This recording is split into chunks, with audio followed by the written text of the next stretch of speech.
Howdy ho, thrill seekers! And today's episode, I want to give you a review of this movie, Sunseed. The back cover describes the film, the documentary about how it all began. A spiritual evolution. The 1960s and 1970s were times of great social and political upheaval. Many teachers and gurus from the East were called to the West to present their approaches to theology and share their traditions of meditation, yoga, and spiritual understanding. What resulted was an awakening and ecumenical movement that has rocked the culture to this day. Directed by Amartat Kohn. The Wrath of Kohn, featuring Peter Coyote, Ram Das, Peer Vilayat Khan, Swami Satchidananda, Swami Muktananda, Roshi Shunryu Suzuki, Murshid Samuel L. Lewis, Sufi Sam, Lama, that Sufi Sam and Samuel Lewis are the same person, Lama Angarika Govinda, Maharaji Virsa Singh, and more.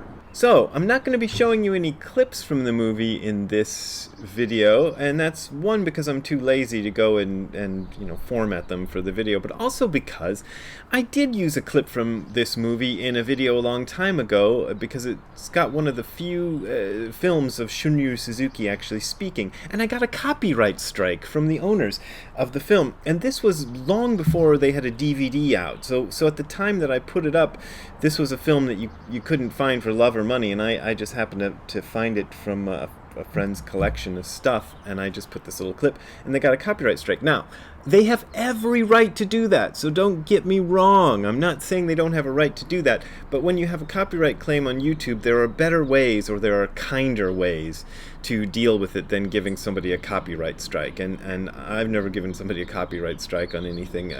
My movie Cleveland Screaming has been was all over the internet for a while, and I managed to deal with that without getting anybody a copyright strike. And I've put things up from Tsuburaya Productions, and they've never given me a copyright strike, but they did make a claim on the videos so that they get all the money from the videos. And those videos don't actually make any money, so they don't actually get anything, but they don't give you a copyright strike. So that kind of skews my opinion, and actually kind of works into what I think is wrong with this movie, which is that there's a bit of hypocrisy going on that is completely unacknowledged. So let me give you the good points first. The good points are that the film is a kind of time capsule, and that's why I decided to spend money on it. So after they gave me a copyright strike, I spent money on buying their DVD. It's a little time capsule of that period and of the people who were around there. And I have a kind of a funny relationship with that period of whatever, of the culture and stuff. Like, I'm a huge fan of stuff from the 60s. All of my favorite bands are 60s bands. The Beatles, the Byrds, the Monkees. King Crimson came, right at the tail end of the 60s, but they're still, a 60s band. All that stuff, that psychedelic era, all those obscure bands, Iron Butterfly and The Who. I forgot to mention The Who. Oh my God, I'm a huge fan of The Who. And a lot of the reasons I got into Eastern spirituality kind of were wrapped around my fascination with the 60s. It doesn't explain everything, but I think the fact that I had this huge fascination with the 60s also got me into Eastern spirituality, because when I was a teenager, all the music I liked and all the film and all the culture I liked was the stuff that was from the time people 10 years older than me were teenagers. Like, I hated everything from the late 70s, early 80s when I was a teenager, the popular music and stuff. I liked the underground stuff, the punk rock that was going on, but the popular music sucked, and I was sort of jealous of people who grew up in the 60s because they had a time when actually popular music and popular culture was cool. That's what I thought at the time. And the stuff that happened in the 60s made it possible for all of these people to come to the West. Swami Satchidananda and all these other people he mentions, and Shunryu Suzuki, who brought over Kobun Chino, who was my teacher's teacher, and my teacher, Tim McCarthy, who was about 10 years older than me, so he's part of that generation that grew up around that stuff. So he was the one who introduced me to the Zen practice. So there's a lot to think highly of in terms of what happened then. So while I'm probably going to go on to disparage it a bit, I want to get that out of the way first and say that I don't completely disparage it, and I don't think it was worthless or anything. I think it was actually a great thing that happened, but there were a lot of problems. I wrote down a bunch of notes, and they're mostly notes of things that annoyed me. So let's just get to that, and I'll tell you. The first thing I noted here is that they keep saying all over America, all over America, this and that and this and that were happening. And I'm going, well, I grew up in Ohio. It wasn't going on all over America. I mean, it was going on a little bit in Ohio, but really they're talking about the West Coast. All over the West Coast of America, this stuff was going on. It took a lot of years for it to filter through the rest of America. So there is that sort of West Coast-ish fixation stuff. The other thing I noticed was they talk about Swami Satchidananda, who came and gave an address to the folks at Woodstock. He was actually called in because they thought they needed somebody to calm the crowd down because they were getting kind of unruly, so they called in Swami Satchidananda. And he gave this nice address right at the beginning of Woodstock. And I'm going to show you a picture of Swami Satchidananda when he was at Woodstock. When that picture was taken, Swami Satchidananda was 55 years old. I am 57 years old now. So, when I think about things like that, I think, there's a lot of stuff in that era, and still going on now, that's all about image. Like Swami Satchidananda in that photo is 2 years younger than I am now. But he's playing up the image of the wise old man, because he had the right kind of face to do that. And maybe if I could grow an epic beard like that, it would be all gray like the rest of it, and then maybe I could look like that too. But, it's a lot of stuff about image, and people complain about me playing off the image of being young, and I guess to a certain extent there is that, but I'm kind of saddled with it because I have this face that is eternally youthful, which most people think is great, but sometimes I think, yeah, it's got some good points, but it's got some bad points too, because people don't take you seriously. Like, you'd take a guy who looks like Swami Satchidananda a lot more seriously about spirituality than you would take somebody who looks like this. And like I say, in that picture, he's 2 years younger than I am. So there you go. Which brings up another point.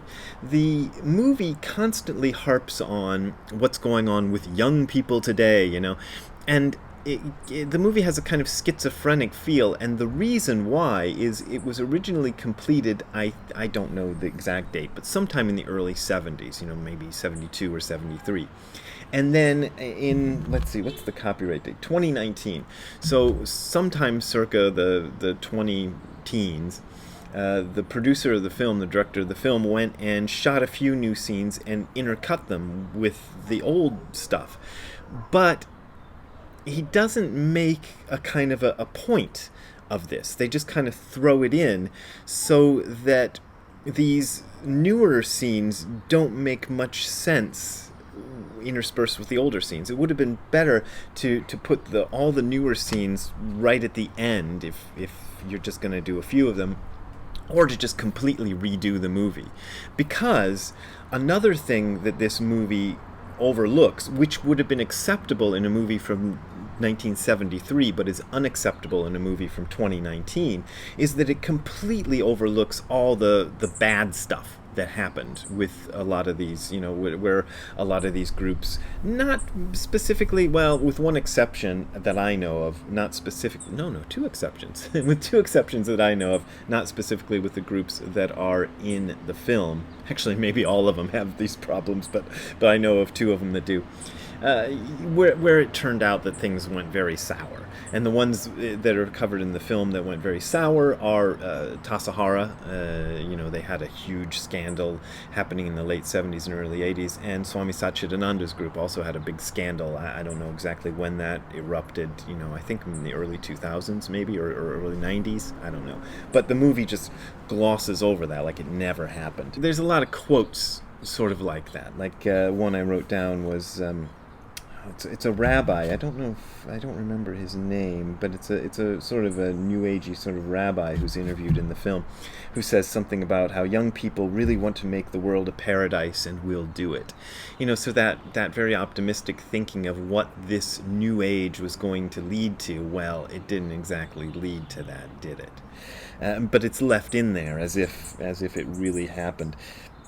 And there's no way to watch this film today without thinking, well, at least not for me, without thinking of how a lot of these groups turned out to be cults and to go very bad. And, think of what happened with Bhagwan Sri Rajneesh and, some of these other people. I know the producers of the film wanted to kind of present the positive side of what went on, which is perfectly legit, but without even acknowledging it in passing that some of the stuff went terribly bad, it comes across as a little phony. Like, why don't you just say, you could just throw 2 sentences in there and then say, but it was also this.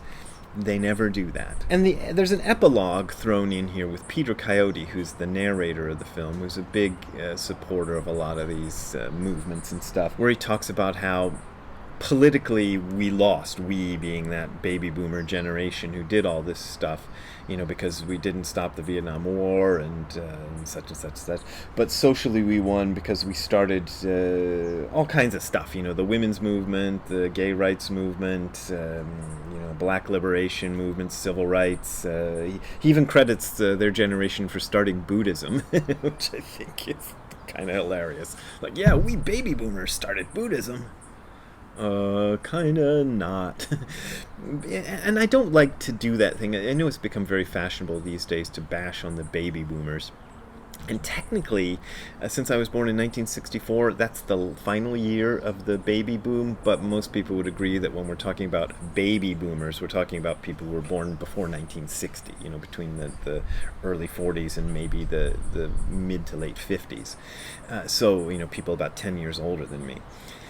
But, and I don't like to bang on that generation because I think, what they went through was very unique. Their parents had fought a war, which is a heavy, heavy thing. And we kind of forget that. And they were also involved in a war, a much smaller war, but, they had to go to Vietnam, a lot of them, and a lot of people didn't come back. And so there was a lot of stuff going on. So I don't want to bash on that generation.